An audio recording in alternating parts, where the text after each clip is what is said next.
வணக்கம். இந்த 2019 காலகட்டத்தில் கம்யூனிஸ்ட் ஆட்சி நடந்தப்போ விடல உள்ள கம்யூனிஸ்ட் அமைப்புகள், பெண்கள் அமைப்புகள், அனைத்து பெண்கள் அமைப்பையும் அனைத்து பெண்களையும் கூட்டி வனிதா மதில்னு ஒரு போராட்டம் நடத்தினாங்க திருவனந்தபுரம்ல. அதுல பினராயி விஜயன் கலந்துகிட்டாரு.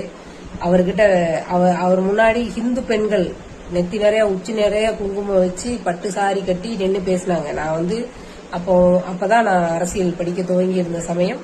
நான் அந்த போராட்டத்தில் போனேன், கலந்துகிட்டேன். ஆனா பேசினது ஃபுல்லா இந்து பெண்கள் தான் பேசினாங்க. நெத்தி நிறைய குங்குமம் வச்சுக்கிட்டு சூப்பரா பேசினாங்க. என்ன பேசினாங்கன்னா, எங்களை இனி இந்து பெண்களை பாஜகவோ பக்தர்களோ யாரா இருந்தாலும் சரி பின்னோக்கி இழுக்க முடியாது. வரலாற்றுல நாங்க முன்னோக்கி தான் பயணிப்போம். எங்களை பின்னோக்கி இழுக்கக்கூடிய அனைத்து செயல்பாடுகளையும் நாங்க கண்டிக்கிறோம். இந்து பெண்களுடைய குரல் அங்க ஓங்கி ஒழிச்சது. அது எனக்கெல்லாம் சிந்தனை மாற்றம் வர்றதுக்கு அது ஒரு முக்கியமான காரணம் அந்த போராட்டம். அதற்கு பிறகு கூட அங்க காவல்துறை சங்கிகளா இருந்ததுனால அது உள்ள போகிறது பெரும் போராட்டமா தான் இன்னைக்கு வரைக்குமே இருக்கு. சோ இப்ப சுப்ரீம் கோர்ட் ஜட்ஜ்மெண்ட்டை பேஸ் பண்ணி தான் அதுக்கு பிறகு பெண்கள் உள்ள நுழைய முயற்சித்ததும், பாட்டு பாடுறோம்னாலும் எல்லாமே பண்றதும் அப்படிதான். அப்போ இந்தியாவுடைய உச்சபட்ச அதிகாரம் இருக்கக்கூடிய ஒரு அமைப்பு பெண்களுக்கு ஆதரவாக இருக்கு.